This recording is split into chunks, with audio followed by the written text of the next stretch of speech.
자, 우리 또 인사부터 할까요? 모든 것이 하나님의 은혜입니다. 요한복음 10장 27절에 보면 예수님께서 이런 말씀을 하세요. 내 양은 내 음성을 듣는다. 들으십니까? 예수님의 음성 들으십니까?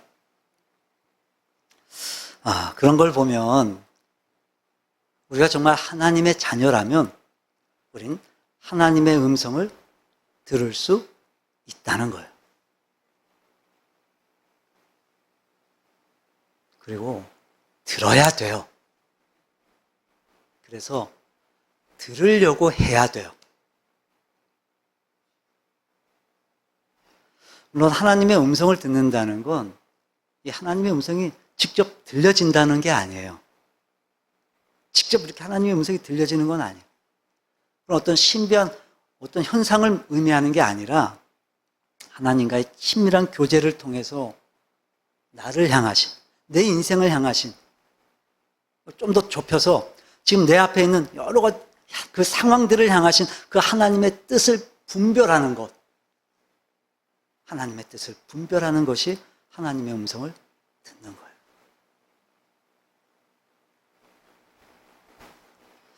근데 우리는요, 하나님의 음성이 들리지 않는다고 말해요. 왜요? 왜 들리지 않는다고 말하냐면, 들어야 된다는 걸 인정하지 않는 거예요. 그래서 들으려고 하질 않는 거예요. 하지만 분명히 하나님은 우리에게 말씀하시고 우린 그 하나님의 음성을 들을 수 있습니다. 아수르와 대치하고 있던 유다 왕 히스기야가 병에 걸리게 됐어요. 그 이사야 선지자를 통해서 더 이상 살지 못하고 죽을 것이라고 하는 하나님의 말씀을 듣게 됐어요. 근데 놀라운 건 뭐냐면 그때 히스기야는 그 이사야 선지자의 말을 하나님의 음성으로, 즉 자신을 향하신 하나님의 음성으로 듣게 됐다는 거예요. 그리고 그때 그가 보였던 반응이 어떤 반응이었냐면 이제 본문 앞에 2절을 보면 얼굴을 벽으로 향해요. 그리고 하나님께, 여호와께 기도하기 시작해요. 다시 말해 자신의 마음과 중심을 하나님께로 향하고 하나님 앞에 머물게 돼요.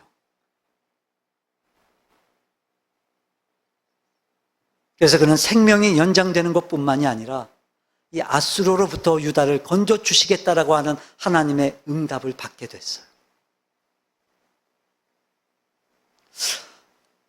사실 이 사건을 단순하게 보면 하나님이 너 죽을 거야. 너 죽을 거야 이제. 그래서 히스기야가 하나님 살려주세요.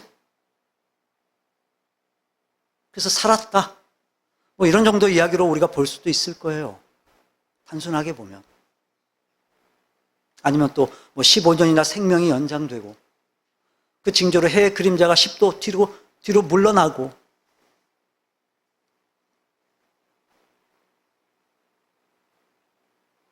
이런 엄청난 사건으로 볼 수도 있을 거예요. 있었던 사실이에요, 여러분. 과학적으로도 이건 밝혀졌어요. 말도 안 되는 거라고 빈 그 기간이 있었다라는 거예요.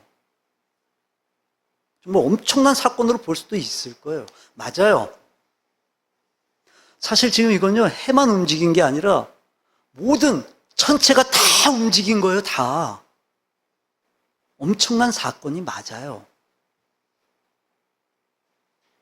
그래서 우리는 이런 기적 같은 사건에 우리가 주목하기가 쉬운데, 여러분, 한번 생각을 한번 해보세요. 지금 이것도 하나님이 하신 일인데, 못하실 일이 없으신 우리 하나님이 하신 일인데,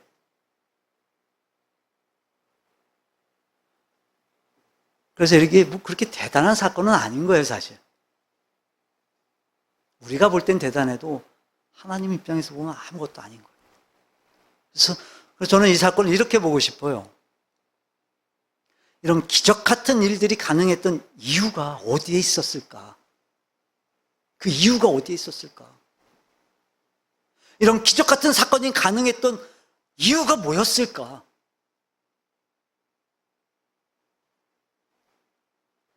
저는 하나님과 히스기야 사이의 이 관계를 통해서 히스기야가 무엇보다 하나님의 음성에 귀를 기울였다고 합니다. 다시 말해, 이 상황에서 히스기야가 했던 건 뭐였냐면 하나님 앞에서 하나님의 음성에 귀를 기울였던 거였어요. 그것을 통해서 하나님 그에게 있을 수 없는, 믿어지지 않는 그런 기적 같은 일을 베풀어 주셨다는 거예요.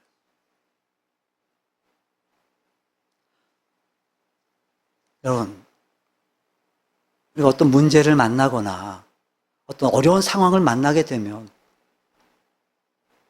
우리가 두려워하고 불안해하는 그 이유가 뭔지 아십니까? 이유가 뭘까요? 어떻게 될지를 몰라서 그러는 거예요. 왜 이런 일이 생겼는지를 몰라서 그런 거예요. 그래서 이 사건이 앞으로 어떻게 진행될지를 몰라서 그런 거예요. 그러니까 만약 우리가 그걸 알 수만 있다면 우리가 두려워할 필요가 있겠어요, 없겠어요? 없어요. 이 사건을 통해 하나님이 나를 어떻게 이끌어 가실지를 우리가 안다면 우린 불안해할 이유가 없는 거예요. 염려할 필요가 없는 거예요. 그런 걸 보면 지금 우리가 해야 될 일은 하나님, 제가 이 문제, 이런 상황 가운데 있습니다. 하나님, 이것 좀 해결해 주십시오. 너무 두렵습니다. 이렇게 기도하는 거 중요하죠. 중요하지만 정작 우리가 해야 될 일은 뭐였냐면 하나님의 음성에 귀를 기울이는 거였어요.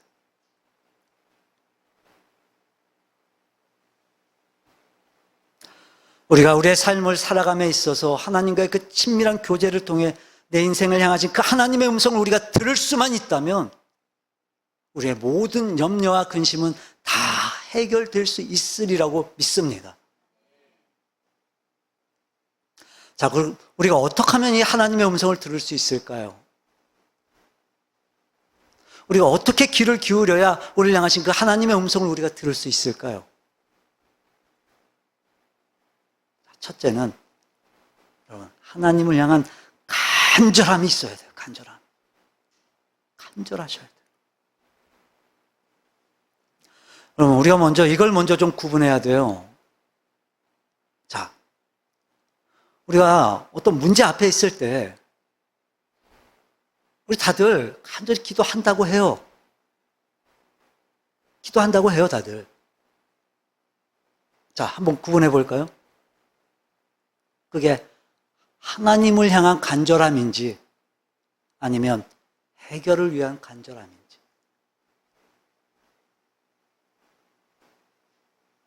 하나님을 향한 간절함인지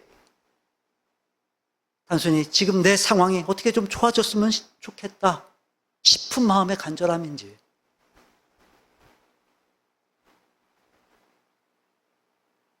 이건 분명히 다른 거예요. 달라요, 여러분. 오늘 본문의 상황이 지금 어떤 상황이냐면 지금 아수르가 쳐들어왔어요. 국가적인 위기 상황인 거예요.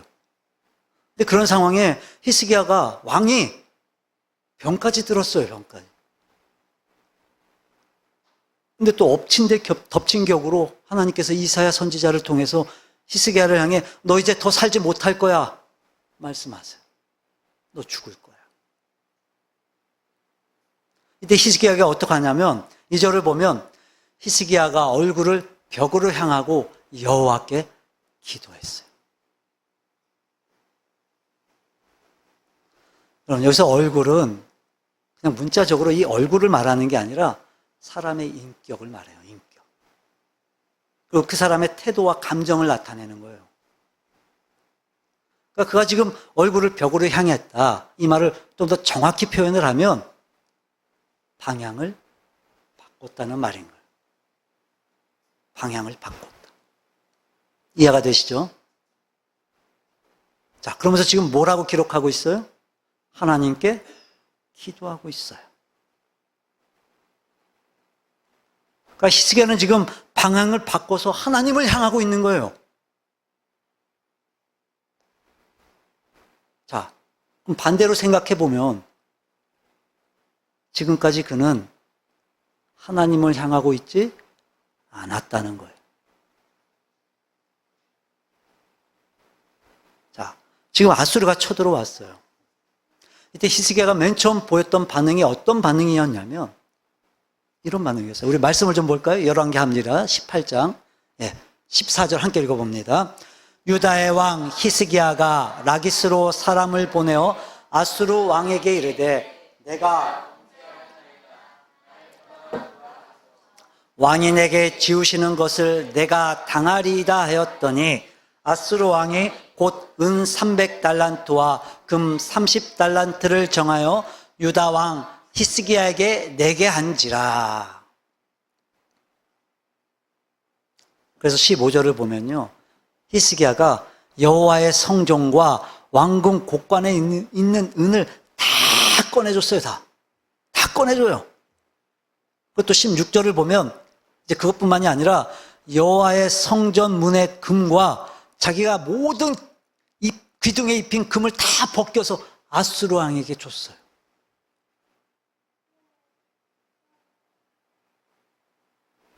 그러니까 지금 아수르가 쳐들어왔는데 히스기야가 그 문제를 지금 어떻게 해결하려고 했냐면 아수르 왕한테 사신을 보내서 내가 잘못했습니다. 그러니까 나를 좀 용서해 주세요. 나를 좀 용서해 주시고 이제 그냥 돌이켜서 제발 좀 돌아가 주세요. 그럼 왕께서는 나한테 시키는 대로, 나한테 원하는 대로 내가 다 하겠습니다. 다 내주겠습니다. 그래서 아수르 왕이 금 30달란트와 은 300달란트를 요구하고 히스기야는 자기가 가지고 있던 모든 은을 다 꺼내줬어요. 다. 성전에 있는 은까지 다 털어서 그 성전 기둥에 입혔던 금까지 다 벗겨내서 다 꺼내줬어요. 아수르 왕한테. 근데 그렇게 해서 해결되지 않았어요. 다 했어요. 할 수 있는 거 다 했어요. 근데 해결되지 않았어요. 오히려 아수르 왕은 더 많은 군사들을 보내서 유다와 히스기야 왕을 더 위협했어요. 여러분, 이런 어마어마한 국가적 위기 앞에서 여러분, 히스기야가 어떻게 하는 게 맞겠어요? 어떻게 하는 게? 도우심을 구했어야죠, 하나님께. 그게 먼저였어요. 하나님, 이런 문제가 생겼는데 정말 어떻게 하면 될까요, 하나님? 기도했어야죠, 하나님께. 근데 히스기야는 그렇게 하질 않았어요. 정치적으로, 경제적으로 자기가 한번 해결해 보려고 했어요. 근데 해결되지 않았어요. 오히려 문제는 더 복잡해지기만 했고 결국 병까지 얻었어요. 병까지. 그리고 이사야 선지자를 통해서 네 인생 이제 끝났어, 이 말씀 듣게 됐어요. 근데 놀라운 건 뭐냐면 그 자신을 향하신 하나님의 말씀이라는 걸 히스기야가 깨닫게 됐어요. 자신의 마음이, 자신의 중심이 하나님께로 향해 있지 못했다는 사실을 히스기야가 깨달았다는 거예요. 그리고 세상을 향해 있는 나름대로 자기가 해결해보고 싶었던 흐트러지고 무너져 있던 자기의 마음과 중심을 돌려서 다시 하나님께로 지금 향하고 있는 거예요. 여러분, 우리가 하나님의 음성을 들으려면 일단 우리의 중심이 하나님을 향해야 돼요. 우리의 얼굴이 하나님을 향해야 돼요. 한번 생각해 보세요, 여러분. 나라는 위기에 처해 있고, 나름대로 자기가 한번 해결해 보려고 했는데, 그게 마음처럼 안 됐어요. 게다가 병까지 얻었어요. 그 이젠 죽을 거라는 사형 선고까지 받게 됐어요. 그래서 이제라도 깨닫고 하나님께 지금 엎드려서 심히 통곡하면서 기도했어요. 그 마음이 어땠을까요? 그때 그 마음이 어땠을까요? 이런 상황에서 하나님을 향하고 있는 그 히스기야의 마음이 어땠을까요? 그냥 간절함 가지고는 안 됐을 거예요. 어디 해도 방법이 없잖아요. 어떻게 해도 방법이 없잖아요. 하나님을 향했던 히스기야의 마음은 정말 너무도 절박했을 거예요. 정말 하나님만을 바라보고 하나님만을 주목할 수밖에 없었을 거예요. 그 기도의 시간들을 통해 그는 하나님과의 관계가 회복된 거예요. 그래서 하나님은 그에게 응답하세요. 말씀하세요. 너 15년 더 살게 해줄게. 그리고 아수르의 손에서도 내가 너희들을 건져줄 거야.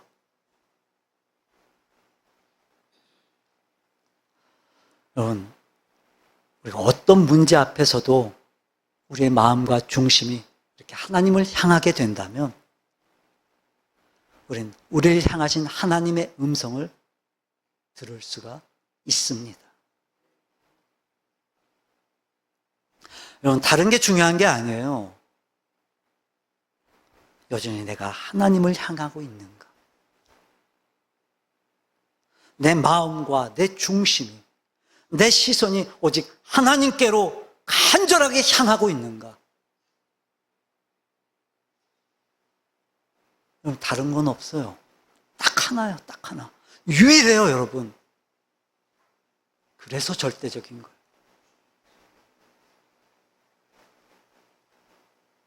다른 건 없어요. 이것뿐이니까. 그러니까 우린 간절할 수밖에 없어요. 오직 하나님, 오직 하나님. 그 하나님의 뜻, 그 하나님의 섭리, 그 하나님의 음성. 우리에겐 그것만 필요한 거예요. 그것만 있으면 되는 거예요. 그래서 여러분 시편을 보면요, 다윗이 끊임없이 하나님을 향해 고백할 때마다 그는 그 하나님의 존재, 그분을 향한 그 고백을 끊임없이 내뱉고 있어요. 끊임없이. 우리 한번 시편 볼까요? 예, 81편, 81절, 82절 함께 읽어봅니다. 119편, 81절, 82절. 나의 영혼이 주의 구원을 사모하기에 피곤하오나 나는 주의 말씀을 바라나이다. 나의 눈이 주께서 언제나 나를 아니하실까 하면서 내 눈이 주의 말씀을 바라기에 피곤하니이다. 그러니까 주님이 나를 구원하실 걸 인정하는 거예요.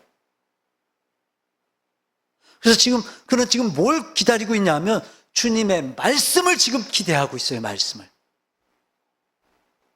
81절 다시 보여줄까요? 나는 주의 말씀을 바란대요. 다시 말해, 이 어려운 상황, 이 어려운 문제에서 하나님이 우리를 구원해 주신다는 그 개념이 우린요, 그 문제가 없어지는 거로만 생각을 해요. 그게 구원이라고 생각을 해요, 우린. 지금 내 앞에 있는 절박한 이 문제, 이 어려운 상황, 이거 해결되면 그걸 구원이라고 생각해요. 그게 아니에요, 여러분. 아무리 내 앞에 막막한 문제가 있다 할지라도 그 문제에 대한 하나님의 말씀을 우리가 얻게 되면, 나를 향하신 그 하나님의 말씀을 우리가 얻게 되면 그 문제는요, 더 이상 문제가 아닌 거예요.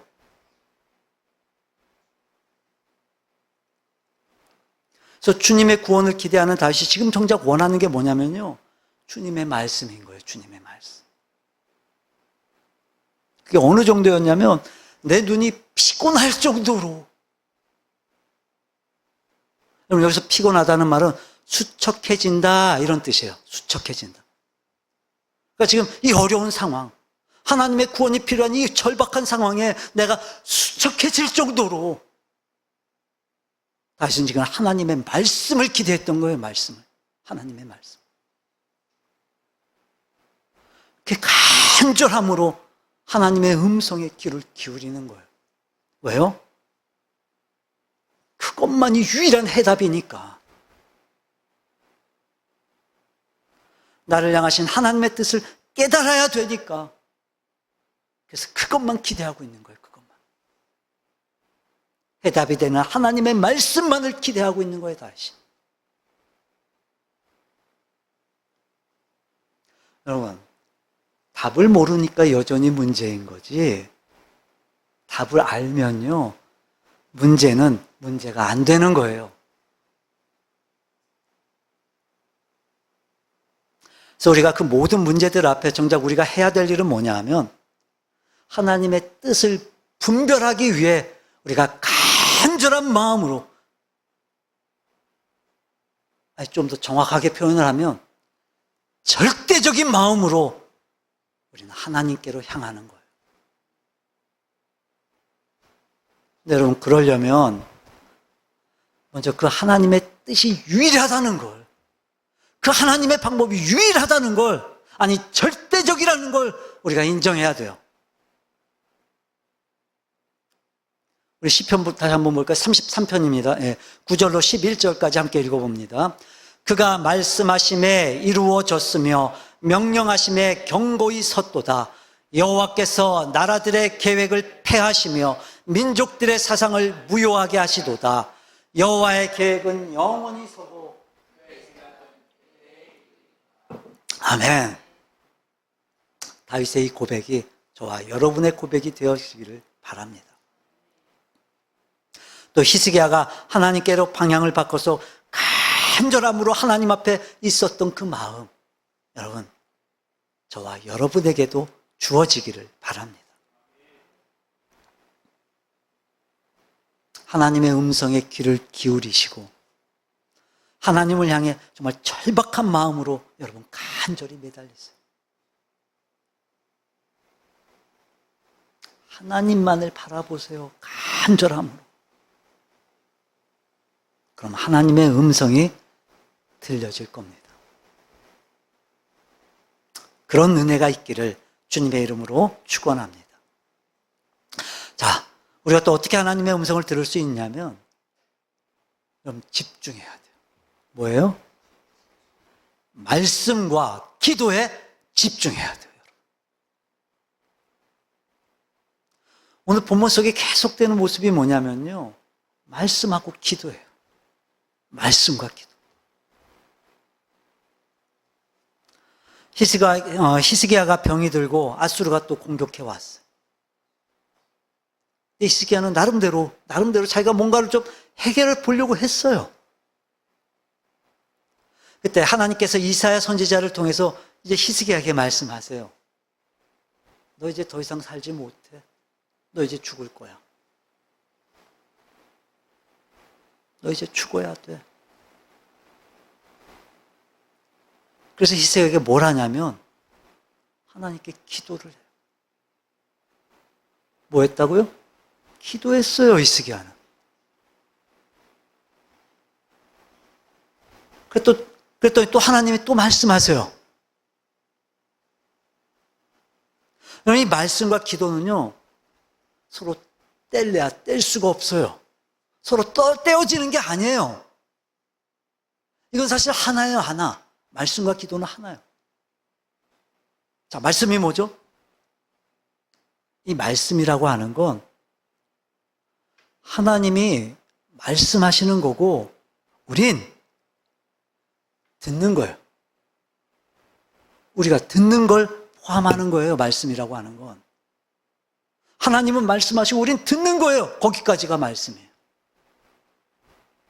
하나님 혼자 막 떠드시는 게 아니라고요. 자, 그럼 기도는 또 뭐죠? 내가 하나님께 아뢰는 거예요. 그 하나님이 내게 응답하시고, 거기까지가 기도예요. 나 혼자 막 떠드는 거 아니라고요. 그러니까 말씀이나 기도나 똑같이 중요한 본질이 뭐냐 하면 하나님과의 만남이에요. 교제예요, 하나님과. 교제하는 거예요, 교제. 대화하는 거. 그냥 일방적인 게 아니라 사실 이 말씀과 기도의 중요한 본질이 뭐냐면 소통인 거예요, 소통. 하나님과의 소통. 그래서 지금 이 엄청난 사건 앞에서 히스기야는 이 말씀과 기도를 통해서 하나님이 원하시는 뜻을 지금 히스기야는 하나씩 하나씩 깨달아가고 있는 거예요.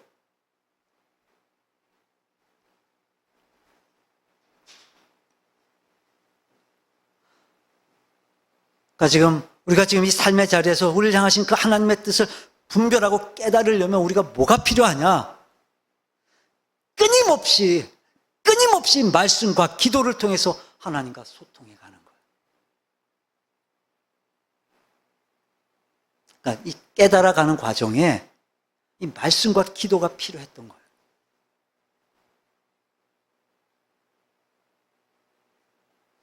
우리가 왜 말씀이 필요하고 왜 기도가 필요하다고요?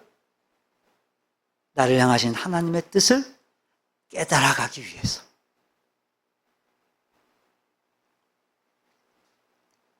우리가 이렇게 신앙생활을 하면서 믿음 생활을 하면서 이 말씀과 기도가 기본이 되고 또 가장 중요하다고들 이야기를 해요. 아니요. 사실 이게 전부예요, 전부. 전부예요, 이게. 다시 말해 말씀과 기도를 통해서 하나님과의 교제, 하나님과의 친밀함, 그러니까 이 하나님과의 관계, 여러분 이게 신앙생활의 가장 중요한 본질이에요. 그러니까 이것만 되면요 사실 다 되는 거예요, 다.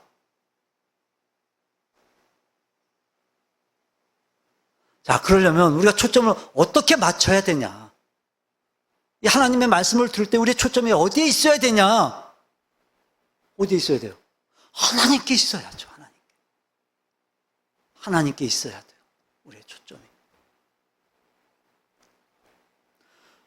그래서 내가 하나님의 말씀을 읽든 하나님의 말씀을 듣든 우리에게 필요한 건 뭐냐면 하나님이 내게 하시는 말씀으로 들려져야 되는 거예요. 기도도 마찬가지예요, 여러분. 똑같아요, 여러분. 근데 우리는 기도를 어떻게 생각하냐면 내가 원하는 걸 그러니까 일방적으로 요구하는 거예요, 하나님께. 내가 정해놓은 거, 내가 갖고 싶은 거 일방적으로 주세요, 하나님. 주세요, 하나님. 아니요. 우리 늘 얘기하잖아요, 늘. 기도는 하나님과 뭐 하는 거라고요? 대화하는 거예요, 대화. 나만 얘기하는 게 아니에요, 나만 얘기하는 게. 나만 요구하는 게 아니에요, 기도는. 나도 들어야 돼요, 하나님이 하시는 말씀을. 들을 수 있어야 돼요. 그러니까 이 말씀과 기도를 통해서 우린 끊임없이 우리는 하나님의 뜻을 깨달아가는 거예요. 히스기야처럼. 자, 그럼 또 우리가 하나님의 음성을 듣는다는 건 또 무슨 말이냐? 듣는다는 건. 우리 요한복음 볼까요? 요한복음? 네, 14장 26절 함께 읽어봅니다.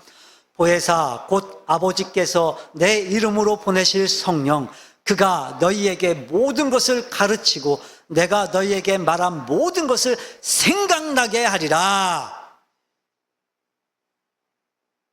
그러니까 우리가 하나님의 음성을 듣는다는 건 뭐냐 하면 생각하게 하시는 걸 깨닫는 거예요. 생각으로 말씀하시는 하나님께로, 생각나게 하시는 그 성령 하나님께로 우리의 귀가 열려 있어야 되는 거예요, 열려 있어요. 그래서 이걸 위해서 이 말씀과 기도 이 두 가지가 꼭 필요한 거였어요. 당연한 거예요, 여러분. 왜요?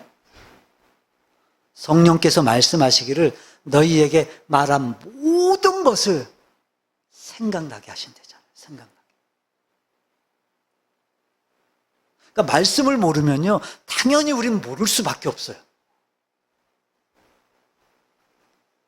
말씀을 알지 못하면요, 하나님의 음성을 우리는 들을 수가 없어요. 못 들어요, 여러분. 그래서 우리는 끊임없이 하나님의 말씀에 우리의 신앙의 초점을 맞출 수 있어야 돼요. 여러분, 말씀을 들을 때는요, 그래서 여러분, 마음이 중요해요, 마음이. 생각은 어디에서 나와요? 마음에서 나와요, 마음에서. 에스겔 36장 26절을 보면 또 새 영을 너희 속에 두고 새 마음을 너희에게 주되 너희 육신에서 굳은 마음을 제거하고 부드러운 마음을 줄 것이며 그래요. 자, 새 마음을 주신다고 하는데 자, 이 새 마음이라는 게 뭐냐? 굳은 마음이 아니라 부드러운 마음.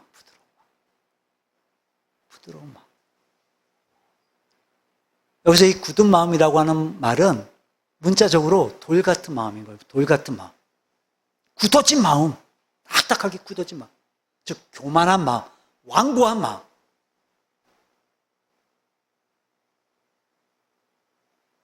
우리의 마음이 이렇게 완고하게 아주 굳어져 버린 거예요.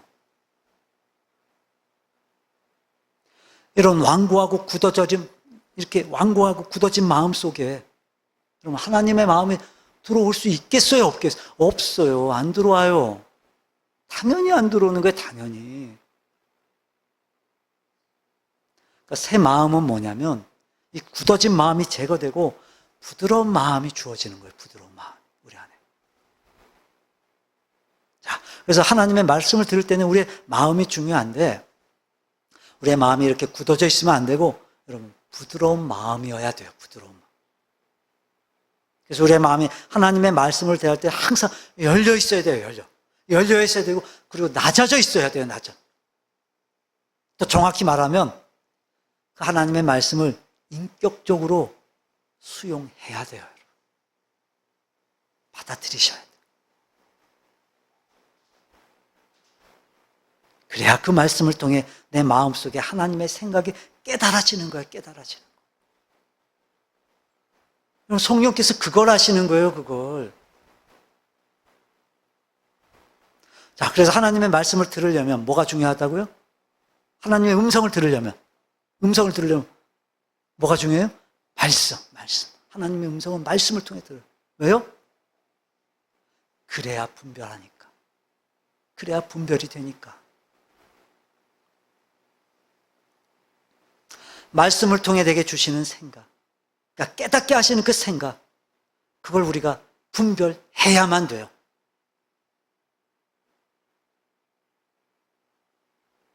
그래서 잠언 4장 23절을 보면 생명의 근원이 마음에 있다 그래요. 마음에 있다. 그래서 마음을 지키라고 되어 있고 또 어떻게 말씀을 지키냐면 말씀으로 지키는 거예요. 말씀으로. 어떻게 지킨다고요? 우리의 마음을 말씀으로 지켜요. 말씀으로.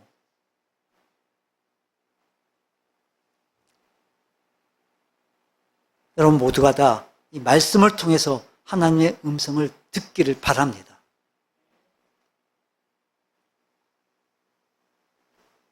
자, 그리고 또 이 기도가 중요한데 여러분 우리 정말 하나님의 뜻을 깨달으려면 여러분 우리의 기도가요 이렇게 일회적인 기도가 되면 안 되고 또 어떤 특별한 사건이 되면 안 되고 여러분 우리의 기도가요 지난주에도 말씀드렸죠. 거룩한 일상이 돼야 돼요.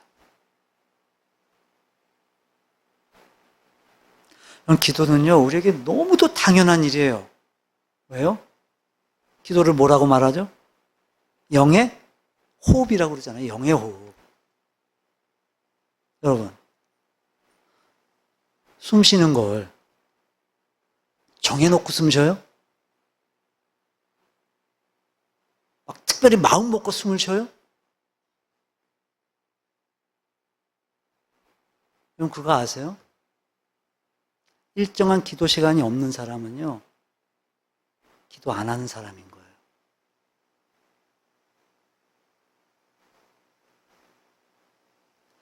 기도가 거룩한 일상이 돼야 돼요. 끊임없이 여러분 훈련되어야 돼요, 기도가. 하나님의 뜻을 위한, 하나님을 향한 정말 간절한 마음으로 하나님을 향한 그 기도의 시간들이 우리의 삶의 자리에서 여러분 거룩한 일상이 되어져야 돼요. 이게 얼마나 중요하냐면요, 주님도 그러셨어요. 주님도, 예수님도. 마가복음 1장에 보면 여러분 안식일에요, 주님께서 회당에서 가르치시고 귀신들을 내쫓으셨어요. 그리고 예수님께서 베드로의 집으로 가세요. 그 열병으로 누워있는 베드로의 장모를 고쳐주세요, 예수님이. 자, 그리고 이제 문 밖으로 나왔는데 그 문 앞에 얼마나 많은 병자들이 몰려와 있는지 예수님께서 그들을 다 고쳐주셨어요, 다. 그리고 그 다음날 이른 아침에 이제 예수님께서 어떻게 하셨냐면 한적한 곳에 가셔서 기도하세요. 우리 마가복음 1장 볼까요? 근데 그 다음이 또 중요해요, 여러분. 35절을 보면 새벽 아직도 밝기 전에 예수께서 일어나 나가 한적한 곳으로 가서 거기서 기도하셨어요. 기도. 그러니까 예수님은요, 늘 그러셨던 거예요, 늘. 이 하나님과의 교제, 하나님과 대화하는 그 기도의 시간이 예수님에게 늘 일상이었던 거예요.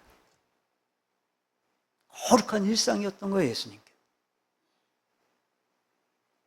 그 36절을 보면 시몬과 및 그와 함께 있는 자들이 예수의 뒤를 따라갔어요. 그 37절 만나서 예수님께 이렇게 말해요. 예수님, 모든 사람이 주님을 찾습니다. 예수님을 찾습니다. 자, 그때 예수님이 어떻게 하세요? 어떻게 하시죠? 아이고, 내가 기도하느라 깜빡했구나. 그래, 빨리 내려가서 내가 다 고쳐주자. 이게 아니었어. 예수님이 안 그러셨어요. 38절을 보면 이르시되 우리가 다른 가까운 마을로 가자. 그러니까 거기가 아니라 고침을 받겠다고 몰려온 그 사람들이 아니라 지금 예수님은 다른 마을로 가자고 하시는 거예요. 다른 마을로. 이유가 뭘까요, 이거? 왜 그러셨을까요, 예수님이? 그게 하나님의 뜻이었어요.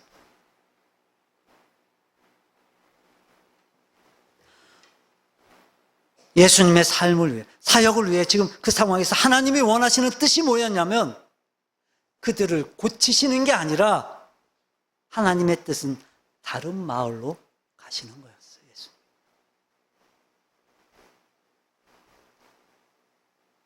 물론 그들도 고치실 수 있어요, 예수님이. 아니, 고쳐주셔도 되는 거였어요. 하지만 그것보다 하나님의 뜻이 더 중요했던 거였어요. 주님.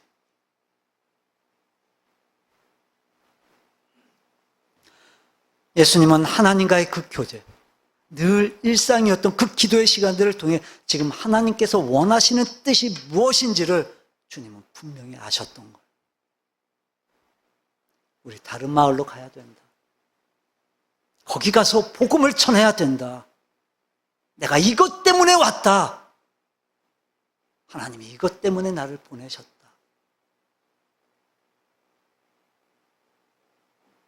그리고 예수님 몰려왔던 그 사람들 다 외면하시고 다른 마을로 가셨어. 여러분, 옳다 그르다의 문제가 아니에요. 오해하지 마세요. 옳다 그르다로 사는 게 아니에요. 우린요, 하나님의 뜻이냐 아니냐, 우린 이걸로 사는 거예요. 우리가 추구해 가는 건 하나님의 뜻이어야 돼요. 하나님의 뜻. 근데 하나님의 뜻 어떻게 안다고요? 기도로 알아요. 기도로. 기도가 늘 거룩한 일상이 되어서 그래서 그 날마다 그 하나님의 뜻을 우리가 깨닫고 지금 하나님이 내게 원하시는 일이 무엇일까? 거기에 우리가 순종할 줄 알고 그 뜻을 분별해 내 인생을 하나님과 함께 동행해 가는 곳. 근데 우리는요 하나님과 동행한다는 이 말을요 내가 가는 길을 주님이 따라오면 그걸 우린 동행이라고 생각을 해요. 내가 가는 길을 주님이 다 그 장애물들을 다 제거해주면 우린 그걸 동행이라고 생각을 해요. 그게 동행이 아니에요. 나를 향하신 주님의 뜻, 내 인생을 향하신 주님의 뜻, 우린 그걸 모르니까 늘 그 뜻을 분별해 가면서 늘 하나님의 그 뜻을 우리가 쫓아가는 거예요. 하나님의 뜻을. 그게 우리가 하나님과 동행하는 거예요.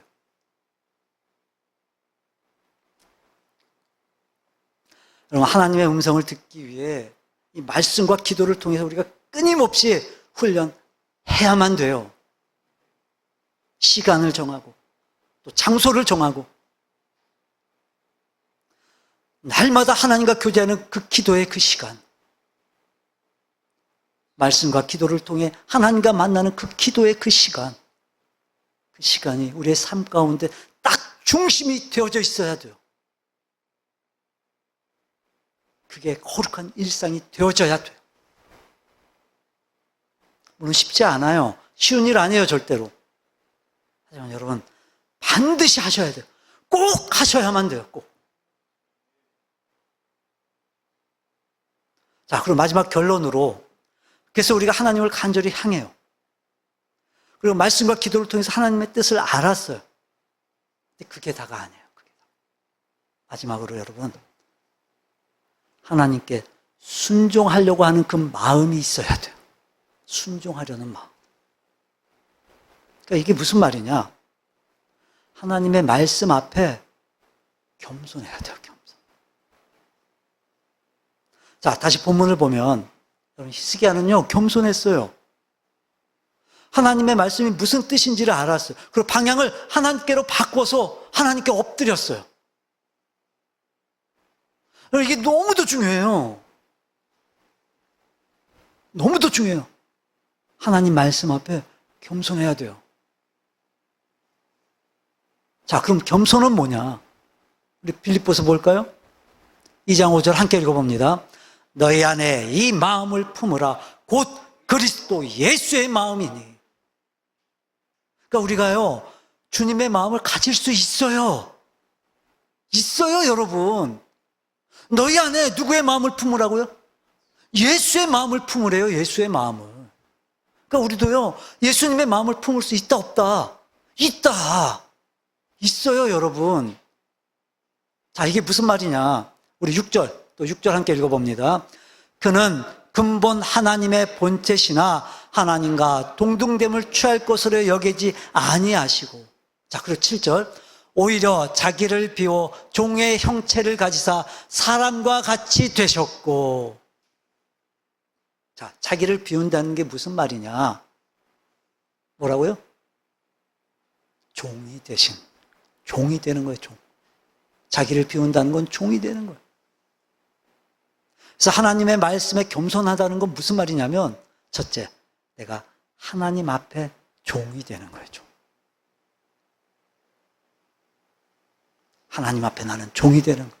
그게 나를 비우는 거예요. 자, 그리고 8절. 사람의 모양으로 나타나사 자기를 낮추시고. 말씀 앞에 겸손하다는 게 무슨 말이냐?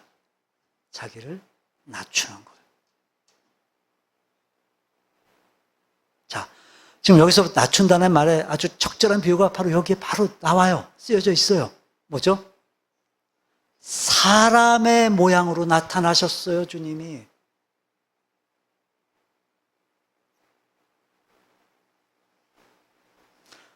여러분, 예수님은요, 하나님이세요. 근데 그 하나님이신 예수님이 사람으로 오셨어요, 사람으로. 이거보다 더 낮아진 모습이 있을 수 있을까요? 이렇게까지 제일 낮은 모습으로 예수님이 오신 거예요. 이게 낮추는 거예요, 이게. 이것 때문에 그래요. 자, 그리고 8절 볼까요? 8절. 8절 다시 보세요. 죽기까지 복종하셨으니 곧 십자가에 죽으심이라. 하나님 말씀 앞에 겸손하다는 건 뭐냐? 궁극적으로 나를 비우고 나를 낮춰서 어떻게 하는 거예요? 복종하는 거예요. 순종하는 거예요, 하나님께. 하나님 말씀에.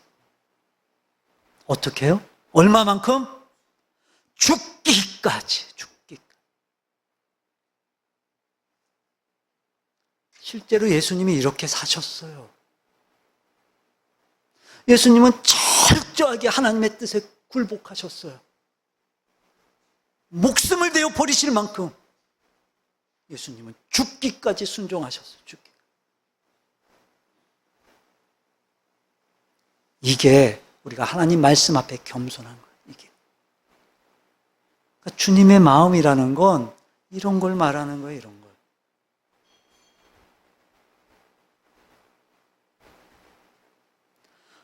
아무리 하나님을 간절히 향하고 아무리 우리가 말씀과 기도로 하나님의 뜻을 분별했다 해도 여러분, 이 주님의 마음으로 하나님 말씀 앞에 겸손하여 순종하지 않으면 앞에서 말한 거 다 의미가 없어요. 순종하지 않으면 앞에 거 다 필요 없어요. 의미 없어요. 그럼 왜 하나님의 음성을 들으려고 하는 거죠? 왜 하나님의 뜻을 분별하려고 하는 거죠? 왜 우리가 하나님의 음성에 귀를 기울여야 되죠? 그대로 순종하려고.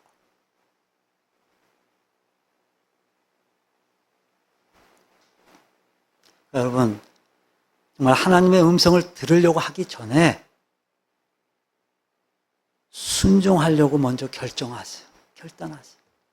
그러면 들릴 거예요.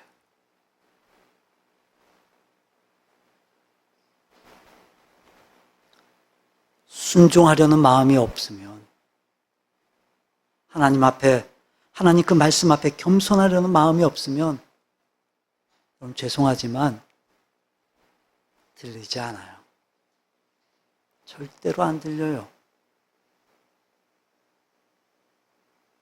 우리가 그걸 놓치고 있는 거예요. 말씀을 정리합니다.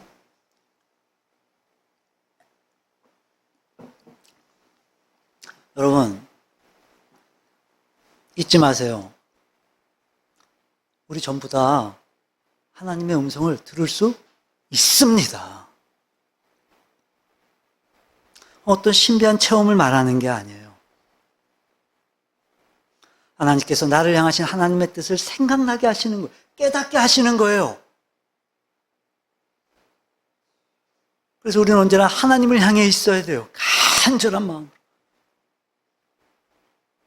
내 상황, 내 문제, 내 현실의 마음을 빼앗기게 되면 여러분, 하나님의 소리는 들리지를 않아요. 그래서 우리는 말씀과 기도에 집중해야 되고, 그리고 말씀도 기도도 우리가 그걸 통해 본질적으로 추구해가는 건 뭐냐 하면 바로 하나님의 뜻인 거예요. 하나님의 뜻. 끊임없이 말씀을 통해 우리 안에 있는 생각들을 여러분 분별하셔야 돼요. 말씀을 통해. 또 기도가 거룩한 일상이 되어서 우리는 늘 그 기도의 자리에서 하나님의 뜻을 깨달을 수 있어야 돼요. 무엇보다도 우리는 음성을 들으려고 하기 전에 우리는 순종하려는 마음이 있어야 돼요. 순종하려고 하는.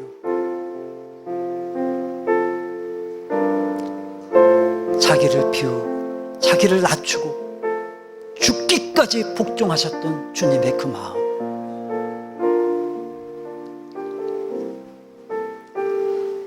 하나님 말씀 앞에 이 겸손한 마음을 우리가 갖게 된다면, 그래서 우리가 순종을 결단할 수 있다면 분명히 하나님은 우리에게 말씀하시고 우리는 들을 수 있다고 믿습니다. 오늘 이 자리가 그 하나님의 음성을 듣는 자리가 되기를 바랍니다.